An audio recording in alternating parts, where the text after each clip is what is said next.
Vamos a ello. Bueno, pues ya estoy grabando, ¿vale, Carlos? Muy bien.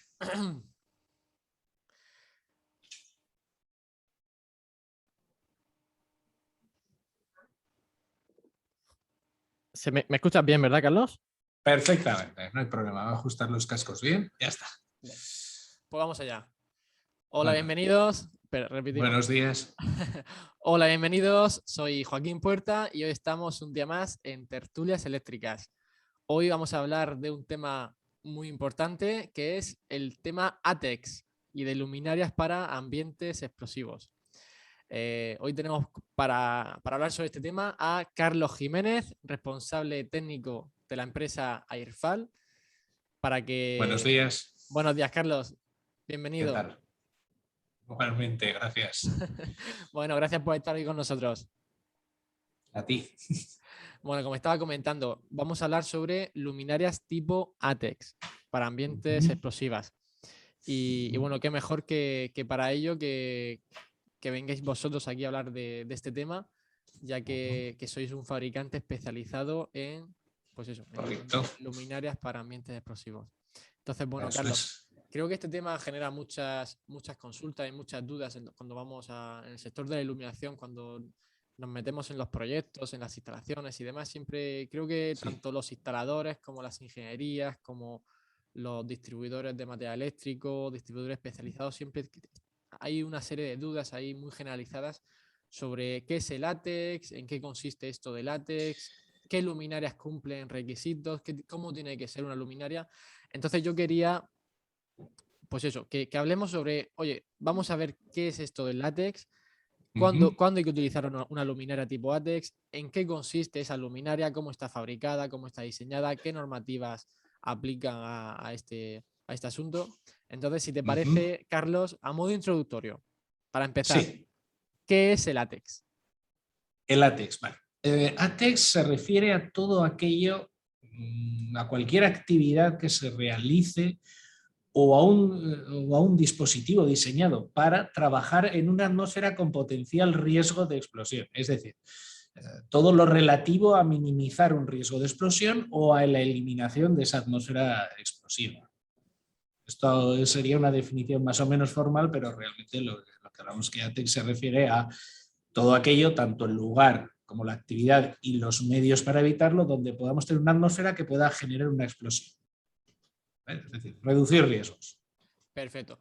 Vale, siguiente pregunta, Carlos. ¿Cuál es la diferencia entre una luminaria antideflagrante y ATEX?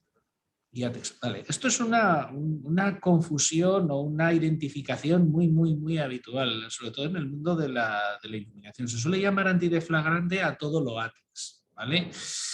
Y no es así. Antideflagrante es un medio de protección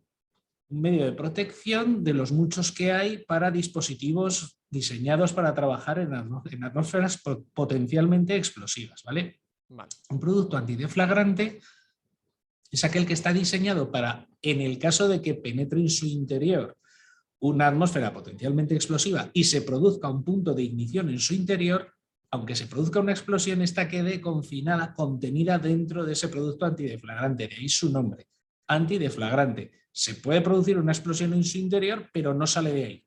Con lo cual, esa explosión no se extiende al resto de la instalación y eliminas el riesgo de que haya un accidente grave o incluso mortal, ¿vale? ¿Qué es lo que ocurre? Pues que porque es un medio de protección muy habitual, quizá el más habitual en determinadas industrias, pues se ha ido identificando paulatinamente con todo lo ATEX y cuando te llaman para hacer una consulta pues dicen, oye, que es que quiero una luminaria antideflagrante. Y dices, bueno, vamos a ver, ¿necesitas una antideflagrante o no? Ya veremos, ¿vale? Tú lo que quieres es algo ATEX. Sí, eso será. Pues, vale. Vale. Pues esto es muy común. Entonces, ahora imagino que cuando hablemos de normativas y de reglamentos, que comentarás en qué instalaciones se necesitan luminarias antideflagrantes y en cuáles Correcto. luminarias tipo ATEX, ¿no? Correcto. Vale, pues Correcto. ahora lo explicarás bien. Bien, Carlos, siguiente pregunta. ¿Dónde podemos encontrarnos atmósferas explosivas y cómo son las sustancias que las pueden provocar?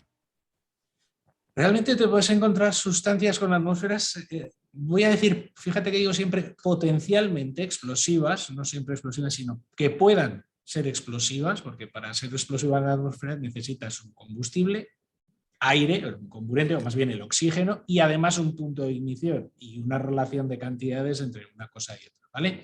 Bueno, lo puedes encontrar en cualquier parte donde haya una sustancia que pueda ser combustible en presencia de aire. Hay de todo tipo. Hay dos grandes distinciones, por un lado gases y por otro lado polvos, ¿vale? En gases podemos ir pues, a cualquier gas que salga de un combustible fósil, pues desde metano, puedes tener cualquier vapor de gasolina, gasoil, combustibles, queroseno o elementos químicos, el hidrógeno, sin ir más lejos, ¿vale? Mezclados en determinada proporción con el aire, pues forman una atmósfera, un gas que si hay un punto de ignición o se sobrepasa de una determinada temperatura que se conoce por temperatura de autoignición, pues puede provocar una explosión, ¿vale? O como mínimo un incendio. En polvos ocurre lo mismo, determinados materiales que en su forma habitual los conocemos todos, los hemos tocado, imagínate los cereales, todos hemos tocado cereales, pues no sé, trigo y demás. Pues al molerlos, al generar polvo o al acumularlos en cantidades muy grandes, ese polvo que se genera mezclado con el aire es potencialmente explosivo. Estoy hablando de harinas, polvo de cereal, o incluso el azúcar, si se muele muy, muy fino en el aire, esparcido por el aire, es explosivo. ¿Vale? Determinadas concentraciones. Perfecto. Eso ya nos hace prever que en toda la industria alimentaria, en ciertas instalaciones, se va a necesitar utilizar este tipo de luminarias. Te puedes encontrar áreas que son con clasificación de riesgo de explosión. Sí, sí, sí, puede ocurrir. Vale. Perfecto. Entonces, Carlos, siguiente pregunta. ¿Qué tenemos que hacer si vamos a operar en un área susceptible de formar una atmósfera explosiva? Vale, esto realmente en Europa y además y España es uno de los sitios donde más regulado está esto, tiene una serie de pautas a seguir. ¿Vale? Lo primero de todo, ante cualquier actividad industrial hay que hacer un análisis de riesgos. Esto es obligatorio. Riesgos no solo de explosión, sino de todo tipo. Es decir, tienes una industria, la que sea, hay que hacer un análisis de riesgos. ¿Vale? En el caso de que se determine que hay un área con un potencial riesgo de explosión, pues porque en ese área se trabaja con gases o combustibles o con polvo, como hemos comentado antes, que pueda generar una explosión, pues lo que se elabora es lo que se llama un documento de protección contra explosiones, el DPE. En este documento se recoge toda la información relativa a ese riesgo de explosión y las medidas para minimizarlo, que puede ser desde la eliminación, si es posible, de las fuentes de ignición y si no es posible, pues ventilación o cómo puedes evitar esa situación de potencial riesgo de explosión y si al final la vas a tener presente en mayor o menor medida, instalar material que minimice ese riesgo de explosión. Aquí es donde entra pues, una luminaria, un motor, cualquier otro dispositivo, que puede ser desde un teléfono móvil a una carretilla elevadora, que tenga esa protección para reducir al mínimo posible los riesgos de explosión. ¿Vale? Estos serían los pasos a seguir. Primero, análisis de riesgos, documento de protección contra explosiones y después medidas para minimizar el riesgo, mediante protocolos y mediante dispositivos. Vale. Carlos, una pregunta sí que se me viene a la cabeza. Este tipo Sí. de tarea la suele realizar la ingeniería que está realizando el proyecto eléctrico del edificio a construir, ¿no? Sí, junto con consultoras especializadas, las mutuas de prevención de riesgos laborales, técnicos de prevención de riesgos laborales, hay empresas de seguridad que se dedican a este tipo de consultoría para ingenierías, nosotros incluso hacemos ese servicio a veces, lo podemos hacer también, determinas las zonas de potencial riesgo de explosión y haces tus recomendaciones. Hay cálculos incluso para determinar todo esto, o sea, es un proceso que tiene... Hay veces que es muy sencillo y otras veces pues, que tiene su complejidad. Vale, dependiendo del tipo de instalación, imagino que no es lo Sí. mismo una industria alimentaria que una petroquímica. No. El informe o el proyecto que realizáis para protección de ambientes explosivos lo podéis realizar o bien vosotros o consultorías externas que a día de hoy operan para este tipo de Exacto. ingenierías, ¿no?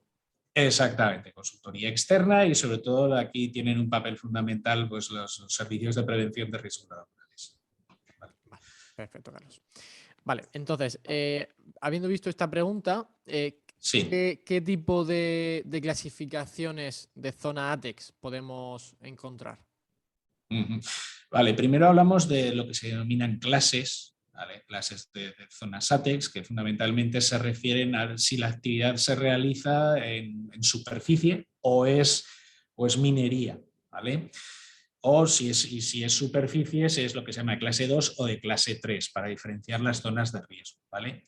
Después lo más conocido y lo que ya realmente es más usado en el día a día es lo que se llaman las zonas de riesgo de explosión. Aquí también dividimos entre dos tipos, gases y polvos. Gases y polvos. Para gases tendríamos lo que son las zonas 0, 1 y 2, y para polvos serían las zonas 20, 21 y 22. ¿Qué son estas zonas? La zona 0 es la más restrictiva de todas. Es aquella donde esa atmósfera potencialmente explosiva, por las razones que sea, siempre está presente. Te voy a poner un ejemplo: el interior de un depósito de gas, una tubería por donde estás llevando gas licuado, en el interior, ¿vale? Donde siempre vas a tener esa atmósfera explosiva. Una zona 1 sería aquella donde no existe permanentemente esa atmósfera explosiva, pero debido a sus peculiaridades, pues durante la actividad normal te puedes encontrar esa atmósfera explosiva. Pues imagínate alrededor de una boca de llenado de un tanque de combustible de una gasolinera, pues el momento en que estás llenando desde la cisterna, pues ahí tienes un área de potencial riesgo de explosión, ¿vale? Alrededor de esa boca de llenado. Y después tendríamos la zona 2, que ya sería aquella en la que solo en el caso de un accidente o un fallo en el proceso tendrías esa presencia de atmósfera potencialmente explosiva, ¿vale? Es la menos restrictiva de todas. Para el polvo pasa lo mismo. Zona 20 sería aquella que siempre tienes presente esa atmósfera con potencial riesgo de explosión. La 21 sería la que puede ocurrir en circunstancias normales, pero no siempre presente, y la 22 solo en caso de anomalía o accidente, ¿vale? Suelen ir de la mano, es decir, cuando un producto es zona 0 suele ser también zona 20, cuando es 1 suele ser, no siempre, pero suele ser zona 21, y cuando es zona 2 también suele ser zona 22, ¿vale? Después tendríamos dos clasificaciones que van aparte, que son la M1 y M2, que son para minería subterránea de carbón, ¿vale? Eso ya tiene su clasificación especial. Vale. Vale, y bueno, ahora nos comentarás cuando hablemos sobre en qué o cómo está construida una luminaria para este tipo de zonas. También nos dirás si hay diferencias entre zona 0, 0, 1, 0, 2 y zona 20, 21, 22. Sí. Vale. Entonces, la siguiente sería: ¿qué es un marcado ATEX y el porqué de su importancia? ¿Por qué es tan importante este marcado? Sí, es muy importante y es algo que las auditorías ATEX se hace adquiere una especial relevancia. Ahora os explico por qué. Esto sería, por ejemplo, una placa de marcado ATEX, no creo que se vea en detalle, ¿vale? Pero aquí hay una serie de cosas, de números, de líneas con letras y números. ¿Qué información obtenemos aquí? Aquí nos va a dar información sobre todo lo que es relativo a la seguridad del producto y a su adecuación para dónde puede ser instalado y dónde no, ¿vale?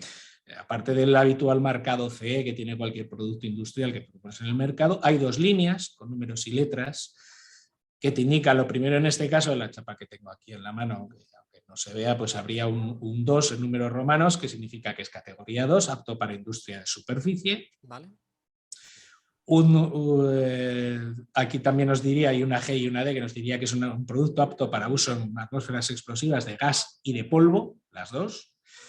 Y las dos líneas que hay después, una es el marcado para gases y otra es el marcado para polvo, ¿vale? Aquí lo primero que te da es la información del tipo de protección. En el caso de la que tengo en la mano sería antideflagrante, es decir, que puede contener una explosión en su interior. Después te dice para qué gases es apto. En este caso serían los gases tipo 2B, pues un grupo de gases que están incluidos en un listado bastante extenso, y además hidrógeno. Es decir, tú puedes poner este producto en atmósferas con gases tipo B y además hidrógeno, ¿vale? Y después hay unos dígitos que indican hasta qué temperatura de autoignición puedes instalar tu producto, ¿vale? En este caso es un T6, lo que significa que puedes instalarlo en zonas donde la temperatura de autoignición de la atmósfera explosiva sea superior a 85 grados centígrados, ¿vale? Este dígito se suele confundir también con la temperatura que puedes soportar tu producto funcionando. No, no es así. Es la temperatura a la que máxima que va a alcanzar tu producto en condiciones normales de funcionamiento, de tal forma que no te va a provocar una explosión simplemente por calentamiento de la atmósfera circundante, ¿vale? Y la segunda línea sería exactamente lo mismo, pero para polvos. Tiene otra nomenclatura, en vez de un DB sería un TB, que es protección por envolvente, en vez de T6 pone 85 grados y ya está, ¿vale? Después lleva otras informaciones, hay un número de 4 dígitos, que no creo que se vea. No, no se ve. Pero bueno, es el organismo notificado, que es, digamos, el organismo oficial que nos hace las auditorías todos los años para asegurar que nuestro sistema productivo está hecho de tal manera que cumplimos todos los requisitos de seguridad de la normativa ATEX, ¿vale? Y en este caso nosotros de la IECX, que es internacional, ¿vale? Y después está el número de certificado ATEX de producto, es decir, ese número de certificado que indica que tu producto es apto para trabajar en atmósferas potencialmente explosivas. Y luego lleva toda una serie de recomendaciones de uso, de seguridad, pues no abrir en presencia de atmósferas explosivas, en fin, recomendaciones básicas, ¿vale? El número de serie, año de fabricación, toda una serie de datos importantes. Vale, perfecto. Eso imagino que las normativas indicarán los datos que tiene que incluir la placa de características de la luminaria. Está todo perfectamente normalizado y de hecho cuando desarrollas el producto es uno de los puntos que el organismo notificado que te lo certifica te revisa con lupa y te dice esto ponlo aquí, cámbiame este numerito allá, además añádeme esto otro. O sea, es una cosa realmente importante porque claro, luego esto es lo que determina si tú puedes instalar algo en un sitio o no. Claro. O caso de tener que reemplazarlo, si es igual a lo que quitas o no. Vale, que imagino que bueno, esto ya para otro día, imagino que habréis tenido miles de casos en los que se han puesto luminarias que no son aptas para ese tipo de instalación. Sí, ocurre. No, tú me algo ATEX y ponen ahí lo primero que cogen y oye, no, esto ¿No no. tendrás algo ATEX en stock? sí, ocurre. Sí. Vale, pues entonces, hablando ya de normativas y de reglamentos, ¿qué normativas hacen referencia al látex o qué reglamentos? Es decir, si nos está escuchando una ingeniería eléctrica que tiene que encontrarse ahora un proyecto y quiere informarse o ver cómo hacerlo, ¿qué normativas o qué reglamentos tiene que consultar? Vale. Aquí en Europa todo está regulado por la Directiva Europea 2014/34/EU. ¿Vale? Como su nombre indica, es del año 2014, aunque entró en pleno vigor en 2016, quiero recordar, porque hay un periodo que dan para adaptación cuando cambia la directiva. Antes era la 94/9/CE, después pasó a la 2014/34/EU, un cambio de CE a EU. Y esto es un documento bastante extenso, donde te da unas directrices generales, ¿vale? En algunos puntos es más detallado que otros. Creo recordar que eran unas 200 páginas o algo así, y es un documento no excesivamente técnico, vamos a decirlo, sino que te marca el rumbo a seguir, por dónde tiene que ir todo lo que tenga que ver con atmósferas potencialmente explosivas y los medios para evitarlas o minimizar su riesgo. Después está un organismo internacional que es el IEC, que digamos que ya no es tanto un reglamento oficial, sino que es un conjunto de normas que en principio tiene ámbito mundial. Digo en principio porque luego hay países que están un poquito al margen de esto, ¿vale? Entonces, sobre todo aquí en Europa, quedémonos con la Directiva 2014/34/EU. ¿En qué se traduce luego en los Estados miembros de la Unión Europea y en otros asociados que lo admiten? Pues en las normas EN, las normas EN, que parten de la norma 60079-0 y toda su familia de normas, ¿vale? Que son bastantes. No te puedo decir cuántas son exactamente porque hay muchos ámbitos que no son ni mucho menos relacionados con la iluminación, no las conozco, pero para que te hagas una idea, la 0 es la general, que engloba todo, y después tienes normas para cada tipo de protección, para cada tipo de uso, unas son para electricidad, otras para dispositivos mecánicos. La de las luminarias, la que se refiere a lo que es la envolvente, ¿vale? Es la 31. Es casi es una enciclopedia de normas, ¿vale? Vale. La de instalaciones, las que regulan las instalaciones son la 14 y la 17, siempre empezando por el 60079. Y después está la 800034-79, que es la de auditorías para actividades relacionadas con el mundo ATEX, ¿vale? Que es para que me entienda todo el mundo, es como una ISO 9001, pero potenciada y reforzada. Sí, exactamente el mismo índice, los mismos capítulos, pero tienes puntos que te dicen sencillamente, véase lo referido en ISO 9001, y ya está. Y otros que son, por ejemplo, el de compras de material para fabricación de productos explosivos, que son muy superiores en requisitos y en determinadas características, ¿vale? Y luego al final en España, pues esto se traduce en el reglamento electrotécnico de baja tensión y la instrucción técnica complementaria 29 para todo lo que son instalaciones. Y por supuesto, por encima de eso incluso están las leyes como el Real Decreto 31/1995, que es la Ley de Prevención de Riesgos Laborales, que es donde realmente al final tienes que ir para ver qué medidas tienes que aplicar, ¿vale? El Real Decreto 681/2003, protección de salud y seguridad de trabajadores, este tipo de normativas, ¿vale? Ok. A nivel de... ¿Qué tipos de protección ATEX aplicable a luminarias hay? A ver, realmente existen bastantes. ¿Cuáles se usan más? Pues mira, depende de la zona con riesgo de explosión de la que estemos hablando. Cuando se trata de hablar de zonas 1, ¿vale? La que más se utiliza y más conocida es la protección antideflagrante. La hemos comentado, si se produce una explosión, se queda dentro del producto antideflagrante, ¿vale? Vale. Esas se indican, las placas de marcado se caracterizan porque tiene una D minúscula con una P minúscula, ¿vale? Indica que ese producto es antideflagrante. Después está la protección por seguridad aumentada, que es un poquito lo contrario de la anterior. En esta se trata de que, aunque penetres atmósfera potencialmente explosiva en el interior de tu dispositivo, tenga determinadas características que impidan por todos los medios que se produzca una ignición, un punto de ignición, una chispa que pueda generar esa explosión, ¿vale? Esto es lo que se llama seguridad aumentada. Zona 1, pues llevan una E y una B minúscula, ¿vale? También se encuentran equipos con lo que se llama protección por encapsulamiento, MB, es una M minúscula también en el marcado. ¿Esto dónde se suele utilizar? Pues sobre todo a la hora de encapsular electrónica, pues baterías, circuitos impresos, tú los sellas con un producto que hace que ahí no pueda entrar absolutamente nada de aire ni de gas explosivo o polvo, de tal forma que no puede haber ningún tipo de ignición. De este modo es un poquito más escaso, ¿vale? Te lo puedes encontrar pero en productos que yo digo de instalar y tirar. En el momento que fallan, como está totalmente encapsulado, no tienes forma de repararlo. Lo tiras y pones otro, ¿vale? En zonas 2 y 22, ahora mismo lo más común es la EC. También sería seguridad aumentada, pero de un grado menos restrictivo que el anterior, ¿vale?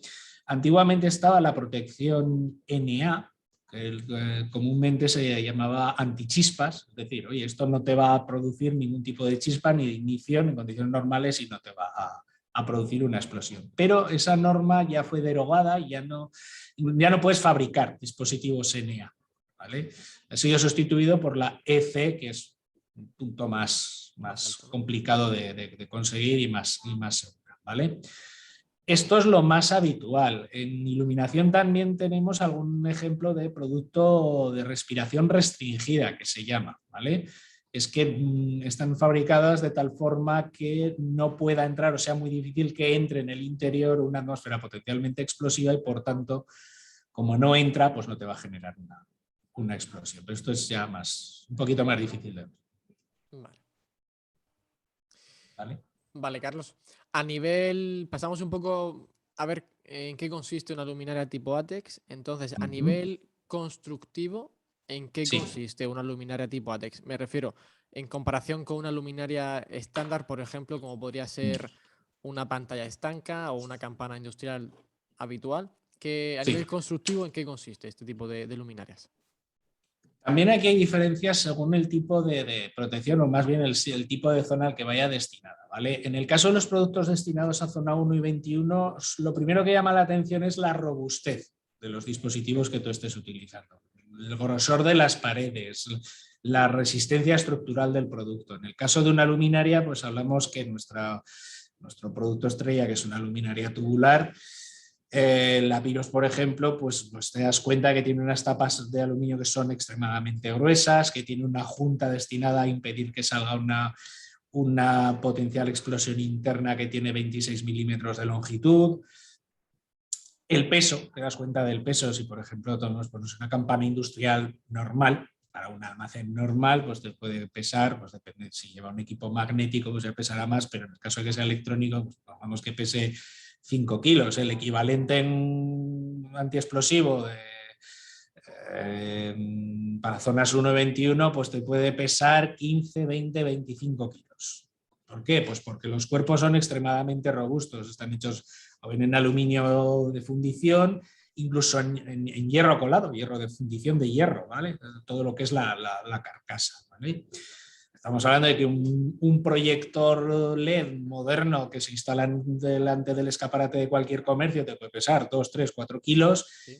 Y el equivalente en potencia para atmósfera potencialmente explosiva, zona 1, pues te puede pesar 15, 20, 25 kilos. Si es de alta potencia, pues ahora mismo tengo yo una certificación que llega a pesar en su versión más potente 32 kilos. Porque es necesario. O sea, cada tornillo es de acero inoxidable y ya de por sí cada tornillo pesa. El grosor de las paredes, pues estamos hablando de 8 o 10 milímetros de espesor de aluminio, porque tienes que tener un mínimo de milímetros de recorrido de junta roscada simplemente para poner un prensa estopas. No vale poner 1 milímetro de plástico, no, es algo bastante más fuerte, ¿vale? Ya digo, la contundencia del dispositivo es lo que primero que llama la atención. Vale. Y ya pues, Carlos, Te podría dar un datito más, simplemente, por ejemplo, una luminaria antideflagrante. ¿Sí? Tú tienes que pasar unos ensayos sobre presión interna, de tal forma que tú garantices que el 100% puede resistir una explosión interior. Las que estamos fabricando nosotros ahora resisten presiones, que se prueban todas, entre 12 y 16 bares internos. Estamos hablando de que en una tapa de cierre soporta más de 3 toneladas de presión interna, con lo cual la resistencia estructural tiene que ser notable. Importante, sí. Eso supone, cuando hacéis una luminaria tan robusta, ¿os supone problemas de acumulación de calor? ¿O eso significa, o al ser tan robusta, lo que hace es que disipa todavía mejor? Al revés, estamos hablando de que en un proyector LED tienes que meter tanto aluminio que tienes por donde disipar por donde quieras. O sea, al revés, ese no es un problema. No es un problema en absoluto. Y en el caso de una luminaria tubular, pues bueno, por su forma ya de por sí acumula poco polvo, con lo cual tienes menos riesgos que otras. Y también tienes toda la superficie que quieras, porque tienes un montón de centímetros cuadrados para disipar. Espero a veces una luminaria pequeña normal que una ATEX en ese aspecto, no hay problema. Vale, perfecto, Carlos. Y ya por terminar, ¿en qué tipo de proyectos nos vamos a encontrar así de forma general el requerimiento de utilizar una luminaria tipo ATEX? Te lo puedes encontrar casi en cualquier tipo de instalación y a veces se encuentran donde menos te lo esperas, pero lo más habitual, industria química, por supuesto. Pues todos tenemos en mente pues esas grandes industrias en superficie que pueden llegar a ocupar hectáreas de terreno con depósitos, tuberías, todo lo que es el sector oil and gas refinado, de productos derivados del petróleo, de gases, almacenes gasísticos, refinerías gasolineras, estaciones de servicio. Un ejemplo claro que tenemos todos al lado. Cuartos de calderas de gas que estén subterráneos, depósitos de combustible, pues yo que sé, que se puedan ver al lado de sitios donde tienen sus generadores, pues grandes centros comerciales, pues tener una zona ATEX en un hospital. Industria farmacéutica. Industria farmacéutica es un claro ejemplo también, donde hay determinadas áreas de producción que están sujetas a requerimientos ATEX, pues porque el polvo que están fabricando allí del medicamento que sea, pues resulta que en el aire pues es explosivo. Temas de logística también, puertos, grandes almacenes, naves de centenares de metros cuadrados de cereal, donde descargan los barcos, los silos de descargo de granos de cereal, todo este tipo de industria. Nosotros tenemos proyectos grandes en los puertos de Inglaterra en marcha, por ejemplo. donde realmente tiene mucha aplicación. Tú tienes naves que tienes 8, 10 metros de altura de trigo, de cebada acumulado, y eso es un sitio realmente peligroso para producir potenciales explosiones. Minería, por supuesto. No sé, yo me he encontrado zonas ATES pues, en Altos Hornos, que trabaja pues, ahora ya menos, pero te puedes encontrar grandes depósitos de carbón para el tema de la fundición, en fin, multitud de sitios te puedes encontrar. Vale, perfecto, Carlos. Pues muchísimas gracias. Ya para terminar, te voy a hacer una consulta, Sí. una pregunta que está fuera de guión, y ahí me gusta hacer este tipo de preguntas, así un poco para que nos mojemos. Y esto ya es un Sí. poco más a título personal. A día de Sí. hoy, ¿crees que en España, en todas las instalaciones donde, según normativa, se tiene que poner una luminaria tipo ATEX, ya sea de la clasificación que sea, se están utilizando luminarias tipo ATEX o se están utilizando luminarias que realmente no cumplen normativa? Ojalá se usara en todas partes. A ver, si hablamos de gran industria, si hablamos de empresas grandes, te diré que casi el 100% están cumpliendo reglamentos, sobre todo últimamente hacen un esfuerzo muy grande en adecuar las instalaciones, ¿vale? Cuando bajas a nivel un poquito más de calle, pues ahí ya te encuentras de todo. Te encuentras de todo y no siempre bueno. A veces sí, a veces pues se mira para otro lado y bueno, como aquí nadie me va a venir a inspeccionar, pues bueno, hago lo que quiera y ya está. Y lamentablemente no se cumple, siempre no. Vale. Es la pura realidad. Ojalá se cumpliera. Vale. Era como pregunta curiosa, ¿no? De saber cómo están los proyectos, ¿no? Donde se requieren luminarias tipo ATEX, si estáis teniendo casos, ¿no? En los que se están poniendo tipos de luminarias que incluso se puedan decir que son ATEX, pero que luego realmente no lo sean, o que no estén certificadas, o que no cumplan los requisitos técnicos necesarios. A veces ocurre exactamente lo contrario. Dicen, oye, que es que aquí me han dicho que tengo que poner algo ATEX. Dicen, hombre, no, ¿para qué? O sea, ¿dónde vas poniendo algo ATEX aquí? No tienes ¿Dónde está el riesgo de explosión? No, que me han dicho que no. Vamos a ver, ¿dónde está el documento de protección contra explosiones? ¿Dónde está ese análisis de riesgo? ¿No? Y otros, pues, al revés. No, mira, pues es que tengo aquí un cuarto de no sé qué y un almacén de pinturas y pero pongo aquí una estanca y ya está, si nunca pasa nada. Nunca pasa nada hasta que pasa. La enciendo, la enciendo poco, ¿no? La enciendo poco y pues también ocurre.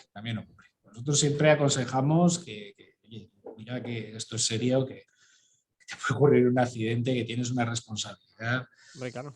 Pero bueno. Imagino que si en una instalación que tiene que llevar una serie de luminarias no las hay, y luego imagino que las agencias aseguradoras también no cubrirán lo que les pertenece, y se puede... Evidente. Siempre que es una instalación que tenga que supervisar una OCA, la verdad es que no suele haber ningún problema ni ninguna carencia en ese sentido, ¿vale? Para eso están los organismos de control que se encargan de que se cumpla lo que se tiene que cumplir. Pero siempre hay mucha instalación, sobre todo, ya digo, pequeña, que se escapa de los controles, se escapa. Vale. Bueno. Pues perfecto, Carlos. Muchísimas gracias por estar con nosotros. Ha sido A vosotros. una tertulia muy, muy interesante. Yo creo que cualquier persona que tenga dudas sobre luminarias tipo ATEX, al ver este vídeo, podrá ya más o menos tener una idea sobre cómo está el panorama. Así que nada, un placer. Nos vemos pronto. Nos vemos en otra ocasión. Perfecto, a vuestra disposición siempre que queráis. Perfecto, pues muchísimas gracias, Carlos. Un saludo. A vosotros. Chao, hasta luego. Adiós.